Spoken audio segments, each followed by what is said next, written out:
नमस्कार। मेरठ का घंटाघर एक ऐसा जाना पहचाना नाम जो मेरठ की पहचान बन गया। अगर फोटो दिखाना हो मेरठ का तो जहन में तस्वीर आती है घंटाघर की। वही घंटाघर जिसको फिल्मों में भी महत्वपूर्ण रोल के रूप में देखा गया।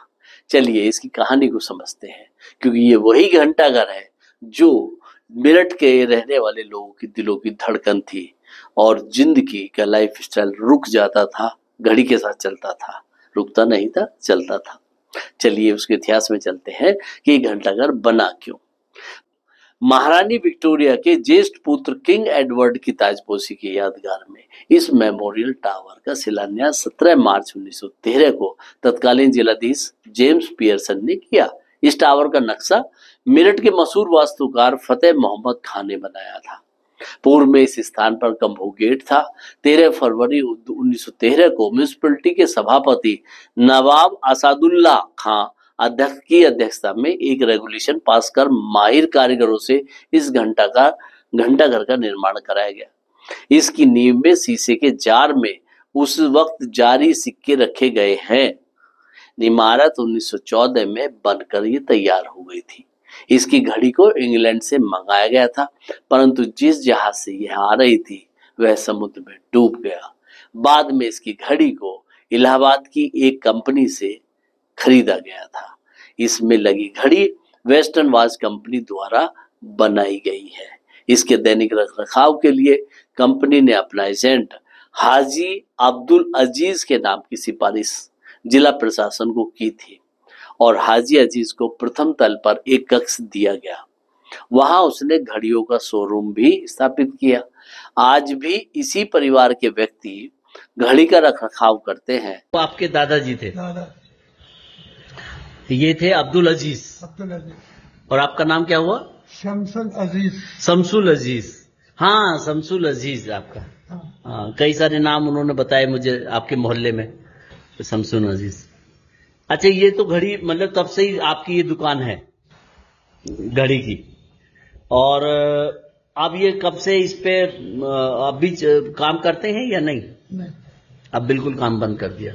आपके बच्चे? अब सेल वाली आने लगी ना। हैं? सेल वाली घड़ी आने लगी ना। सेल वाली आने लगी। अच्छा, एक बात बताओ कि क्या कोई बड़ी छोटी सी मशीन वाली चलने वाली घड़ी बना सकते हो आप? हाँ, मशीन से चलने वाली। मतलब जैसे आप ये बनाते हो, पहले जो है ये चाबी भरी जाती थी जिसमें घड़ी में, है ना? तो ये मशीन से चलने वाली घड़ियां हैं। तो इसकी स्प्रिंग का क्या मतलब मानक और अनुपात रहता है इसका घड़ी का? स्प्रिंग रहते हैं इसमें दो, अच्छा। एक अलार्म का हाँ, और एक चाबी का। तो स्प्रिंग काहे की बनाओगे आप? स्प्रिंग तो बनी बनाई मिलती है। अच्छा, पहले मिलती थी, अब मिलती नहीं, क्योंकि इनका जमाना खत्म हो गया। तो अब क्या किया जाए अगर स्प्रिंग का कोई घड़ी बनानी हो बड़ी सी, जो मतलब ओपन हो, जिसमें मशीनरी ओपन नहीं चलती हुई दिखाई दे? ऐसी तो कोई मशीन नहीं। नहीं, जैसे ये यही से कवर्ड ना करके ऐसी ओपन रख दिया जाए, हाँ, तो वो मशीन थोड़ा सा बड़ी हो जाए बस, क्या ऐसी घड़ी बन सकती है? मशीन तो यही है। घंटे की मशीन होती है बड़ी, लेकिन वो पेंडुलम से चलती है। पेंडुलम से चलती है। तो कैसे ऐसी घड़ी बनाई जा सकती है क्या? नहीं बन सकती।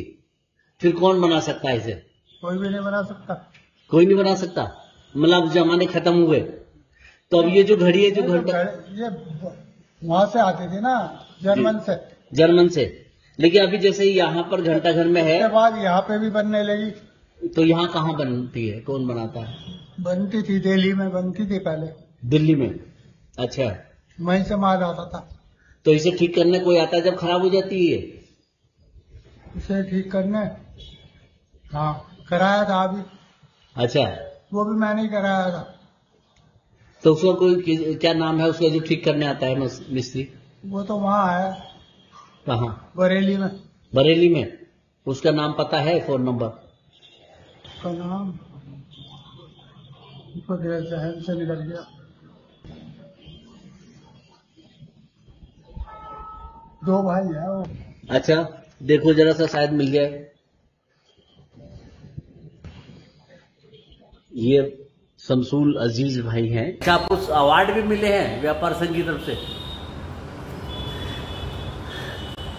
ये पुराने जमाने का 1945 का सर्टिफिकेट है। 1936 का। अच्छा, जब और ये किसकी फोटो है, तस्वीर है? मेरे दादा की है। ये आपके दादा की है, अब्दुल अजीज साहब की? अच्छा, ये भी और ये भी।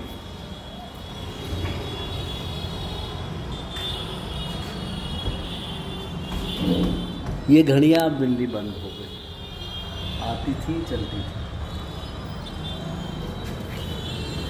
तो पूरे जिले से लोग यहाँ घड़ी ठीक कराने आते थे। पूरे जिले के? नीचे मतलब ये लोग रोकते थे घड़ी वाले, लेकिन वो उंगली उठा देते थे कि वहाँ जाना। यानी ये समझिए आप 15 घड़ियाँ रोज घर से ठीक करके लाता था।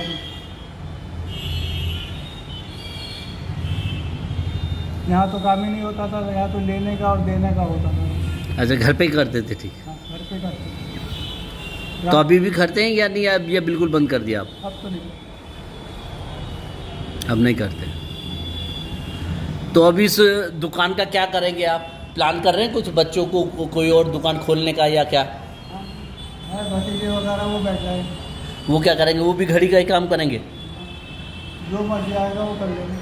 हाँ, जो मन ना रहेगा, लेकिन काम तो वही चलेगा ना जो मतलब पब्लिक में इंटरेस्ट का होगा।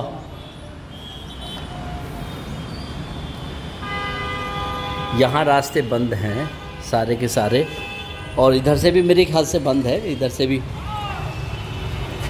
ये घड़ी का घंटा घर का घड़ियों की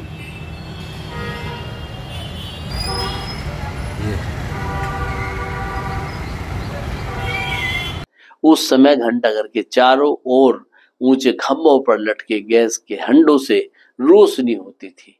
हंडे बड़े खुशनुमा डिजाइन के और बहुत ही खूबसूरत बने हुए थे। शाम के समय नगर के रईस अपनी बगिया में बैठ यहाँ की रोशनी देखने आते थे। ऐसे ही रोशनी लायन लाइब्रेरी और टाउन हॉल पर भी होती थी। स्वतंत्रता प्राप्ति के बाद उसका नाम बदलकर सुभाष चंद्र बोस द्वार कर दिया गया था। जब ये घड़ी खराब हो गई तो यूपी चैम्बर ऑफ इंडस्ट्री के सहयोग से एक नई घड़ी क्रय कर 20 जून 2010 को पुनर्स्थापित की गई है। घंटाघर से निकली मधुर ध्वनि रात्रिकाल में दूर दूर तक सुनाई पड़ती है, इसमें कोई शक नहीं है। लेकिन उस जमाने में क्योंकि भीड़ भाड़ कम थी और शोर कम था, चिल्पों कम थी, तो घंटाघर के पेंडुलम की आवाज भी काफी दूर तक सुनाई पड़ती थी और 10 किलोमीटर तक तो इसके हर घंटे पर टन की आवाज के साथ समझ में आता था कि समय क्या हो रहा है। इतनी दूर से दिखाई देने वाला ये घंटाघर अपने आप में एक पहचान है मेरठ की और शान है मेरठ की। तो इसमें कोई शक नहीं है कि पहचान, नाम और शान जो कि है घंटाघर, इसके इतिहास को जाना और समझा। तो बस आज इतना ही।